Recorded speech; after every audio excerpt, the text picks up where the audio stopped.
A white cop points a gun at Chuck Norris. 30 minutes later, the officer is suspended. Before we continue the story, let us know where you're watching from. If you like stories like this, subscribe to the channel because tomorrow we have another special story for you. The soft hum of conversation and the rhythmic beeping of checkout scanners filled the air inside a bustling supermarket in Dallas, Texas. It was a typical Friday evening, and customers moved with purpose through the aisles, picking up everything from barbecue sauce to bulk packages of protein powder. Among them was Chuck Norris, the legendary martial artist and actor. Dressed in a simple denim shirt and jeans, he moved with the focused intensity of a man who could break a cinder block with his bare hands. Despite his fame, Chuck was as down-to-earth as anyone else in the store that night. He pushed a rugged metal cart through the meat section, scanning for a particular cut of bison. The iconic cowboy hats and martial arts gear he wore on screen were nowhere to be seen. Tonight, he was just a man running errands. As he reached for a package, he felt an odd sensation, eyes lingering on him. Turning his head slightly, he caught a glimpse of a police officer standing at the end of the aisle. Her starched uniform looked out of place against the casual shoppers. She wasn't shopping. She was watching. Chuck didn't think much of it at first. Years in the public eye had taught him to be aware of his surroundings. He gave a slight nod in her direction, but her expression remained tense, her gaze unwavering. Something about the intensity in her eyes sent an unspoken message. This wasn't just casual observation. He continued shopping, making his way toward the canned goods aisle, but the feeling didn't fade. Each time he glanced over his shoulder, there she was, standing just a little too close, her hand near her service belt. The unease grew, but he dismissed it. She's probably just on duty, he thought. But as he turned into the spice section, the weight of her gaze didn't lift. It was clear now, this wasn't just his imagination. She was tracking him. Chuck adjusted his grip on the cart, his calm demeanor unshaken. Little did he know, this silent test of wills was only the beginning. He paused near the bulk grain section, carefully selecting a bag of oats. He believed in keeping his body fueled with natural, wholesome food, a practice honed over decades of rigorous training. As he turned to place the oats in his cart, the officer's voice cut through the air behind him, sharp and commanding. "Excuse me, sir. I need to speak with you." Chuck turned to face her, his expression as controlled as ever. Years of dealing with challenges had taught him to remain steady in any situation. "Is there a problem, officer?" he asked, his tone calm but firm. She stepped closer, her eyes narrowing as she scanned him from head to toe. "We've had reports of unusual activity in this area. I need to know what you're doing here." Chuck blinked, momentarily surprised by the accusation. "I'm buying groceries just like everyone else," he replied, gesturing to his cart. Her eyes flicked to the cart, then back to him. "I'm going to need to see some identification." "Identification for buying oats and bison?" Chuck let out a slight, almost imperceptible smirk, shaking his head. "With all due respect, officer, I haven't done anything wrong. Is there a specific reason you're asking for my ID?" Her jaw tightened, and she placed a hand on her service belt, a silent but clear provocation. "Sir, I'm not going to ask again. Show me your ID." The air between them thickened, and Chuck could feel the eyes of other shoppers on them. He took a deep breath, his voice steady but firm. "Look, I don't know what you think I've done, but I'm not required to show ID just because I'm walking through a store. If there's a specific issue, let's address it. Otherwise, I'd like to finish my shopping." The officer's face hardened, her tone growing more aggressive. "I saw you acting suspiciously, walking back and forth. Now hand over your ID, or this will escalate." Chuck Norris was no stranger to baseless challenges. He had faced down foes, both real and fictional. But this was different. This wasn't a movie set or a dojo. This was a supermarket, a place where he should have been just another customer. Yet here he was, singled out and targeted. Before he could respond, the officer's voice grew louder, catching the attention of more shoppers. "If you're refusing to cooperate, I have no choice but to take further action." Chuck's resolve solidified, not out of fear for himself, but for how foolish this was becoming. He raised his hands slightly, a gesture of restraint. "I am cooperating, officer. I'm just requesting some common sense." But common sense wasn't on the agenda tonight, and the officer's next move would disrupt the normalcy of the store. Her voice cut through the background hum, louder now, demanding attention. "Hands where I can see them. Now." Her hand gripped the handle of her pistol, and the atmosphere shifted in an instant. The casual routine of shopping gave way to stunned silence as customers froze in place, their eyes darting between Chuck and the officer. Chuck felt his senses heighten. He had prepared for high-tension situations all his life. But this wasn't a training exercise. This was a supermarket aisle, with innocent people watching, including families with children. Keeping his hands raised, he spoke with controlled calm. "Officer, there's no call for this. I've done nothing wrong." But her eyes burned with defiance, her voice unwavering. "Get down on the ground. Now." Chuck hesitated. Lying on the cold, dirty supermarket floor felt like a pointless act of submission. But the growing crowd around him, their phones now raised and recording, made the situation clear. Any wrong move could quickly escalate. He crouched, slowly lowering himself to one knee. "Stay down!" she barked, her pistol now fully drawn and pointed at him. Murmurs rippled through the crowd. A mother pulled her child closer, and a father muttered under his breath, "What is she doing? He's done." Chuck looked up from his position, his voice steady but firm. "Officer, I am Chuck Norris. I've spent my life in the public eye, and I've always honored the law.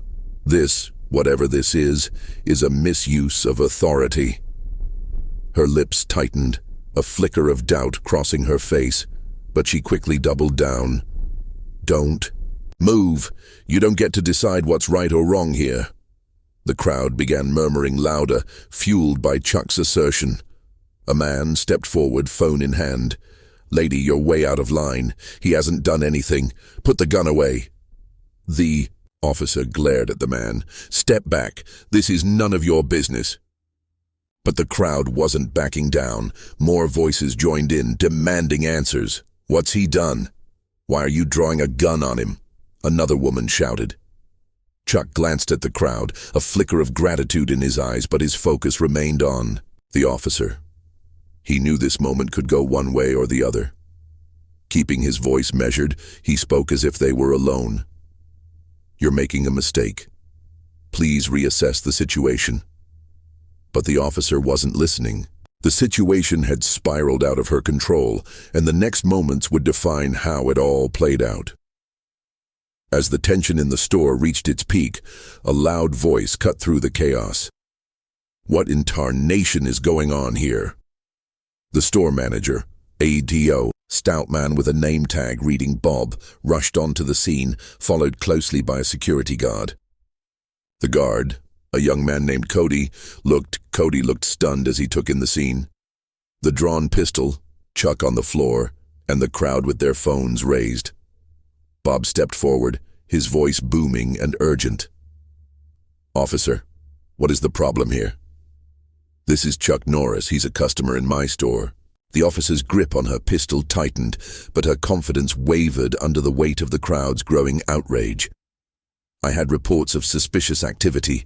He was acting oddly and refused to comply with my directives," she insisted. Chuck, still on one knee, spoke calmly. "I was buying groceries, Bob, that's all. I'm not sure why I'm being treated this way." Bob turned to the officer, his tone firm but diplomatic. "Officer, I think there's been a mix-up. Mr. Norris is a regular here. He's not creating any trouble. Let's de-escalate this, please." The crowd murmured in agreement, their phones still recording. The officer glanced around, her face flushed with a mix of frustration and embarrassment. She lowered her pistol slightly but didn't holster it. "I was just doing my job," she said defensively. "Your job isn't to harass innocent people," a voice called from the crowd. Others chimed in, their voices growing louder. "Let him up," one man yelled. "You're way out of line," shouted another. Bob stepped closer, his tone firm but measured. "Officer, I think it's time to stand down. This isn't how we do things." The officer's grip on her pistol faltered, but she still didn't holster it. Her eyes darted around, taking in the crowd, the cameras, and the growing realization that she was losing control of the narrative. Finally, after what felt like an eternity, she took a step back and lowered the weapon. "You're free to go," she said curtly. Chuck rose slowly, brushing off his jeans. His voice was steady but carried the weight of his disappointment. "Free to go? I've been mistreated in front of everyone, treated like a criminal, and for what? Because I'm shopping while a Texan?" Her face flushed, but she didn't respond. Instead, she turned and walked toward the exit, ignoring the crowd's disapproval and the phone still capturing her every move. Cody approached Chuck, his expression apologetic. "Sir, I'm so sorry you had to go through that. If there's anything we can do..." Chuck held up a hand, offering a stoic but understanding smile. "It's not your fault, but this kind of thing shouldn't happen." As Chuck left the store, the videos recorded that night began circulating online, igniting a firestorm of discussion and demands for accountability. By the time Chuck returned home, his phone was buzzing constantly. Friends, family, and former colleagues were reaching out, sending him links to videos that had gone viral. The footage of the officer drawing her pistol on him in the middle of the supermarket had spread like wildfire, shared across social media with captions like "abuse of power at its finest" and "legend targeted for simply shopping." News outlets picked up the story within hours. Local stations in Dallas were the first to report it, but soon national networks joined in. Hashtags like "Justice for Chuck" and "John Unjust" attention began trending, with people from all walks of life expressing their outrage. But Chuck wasn't ready to speak publicly yet. He needed time to process the situation, to contemplate the implications of what had just occurred. He understood this wasn't just about him. It was about the abuse of power and the need for justice. Meanwhile, the police department faced immense pressure. The officer involved was identified as Officer Evelyn Hayes, a 3-year veteran of the force. Public records began to appear, revealing past complaints of overzealousness and improper conduct. The department quickly announced that Officer Hayes had been placed on administrative leave pending an internal review. But the public wasn't satisfied with that. Protests started forming outside the police station, with demonstrators carrying signs that read "Justice for All" and "Reform Now." The signs waved as the videos continued circulating, gaining millions of views and sparking heated conversations about law enforcement accountability. For several days after the incident, the department held a press conference. The police chief addressed the crowd, appearing uncomfortable under the intense public scrutiny. "We take these allegations with the utmost gravity," he said, reading from a prepared statement. "Officer Hayes' actions are not in line with the values of this department. Effective immediately, she has been relieved of her duties." The announcement was met with a mixed response. For some, it was a step in the right direction, but for others, it was simply not enough. "Disciplining one officer doesn't fix the root problem," one protester said during a live interview. As for Chuck, he decided it was time to address the public. He chose a national news program to share his experience with strength and sincerity. "This isn't about me," he told the host. "This is about upholding justice for everyone. It's about making sure that no one is targeted based on assumptions. It's about building a society where honesty and integrity are valued above all else." The uproar had forced a reaction, but for Chuck, it was simply the start of a longer struggle for justice. In the weeks that followed, the event remained a key issue in national discussions. News panels debated the implications of excessive policing, and social media buzzed with demands for reform. Advocates used the video evidence to illustrate the ongoing issues of authority abuse in law enforcement, and communities across the country rallied around the necessity for meaningful change. Chuck found himself in a role he had not planned for, that of an advocate for principle. Invitations to participate in meetings and discussions poured in. While he had never sought the spotlight, he knew the importance of using He began collaborating with local organizations to address the underlying issues that give rise to events like the one he experienced in the supermarket.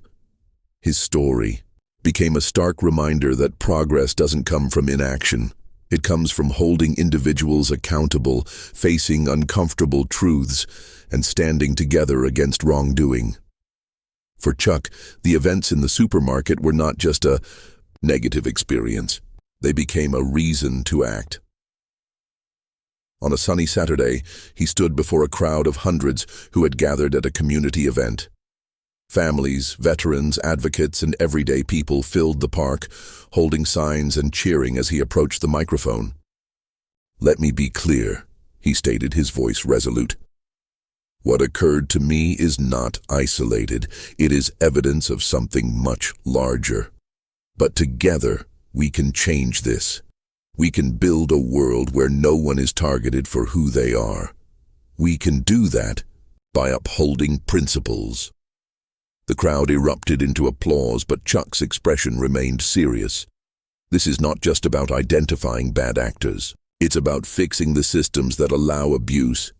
It's about teaching honor and justice. It's about building a future where our children are not subjected to this behavior. He paused, looking at those gathered. So what can you do? Stand up when you see injustice.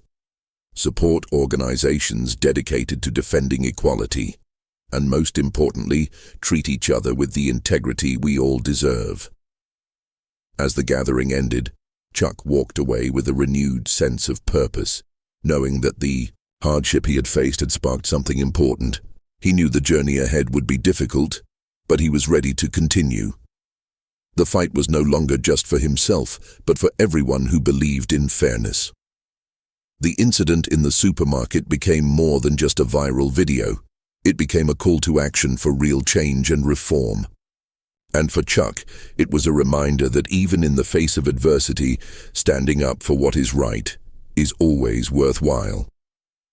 If this story has resonated with you, please consider sharing it. Speak up when you see injustice, and remember that each of us has a role in building a better world. Don't forget to subscribe for more stories that inspire change and encourage meaningful dialogue.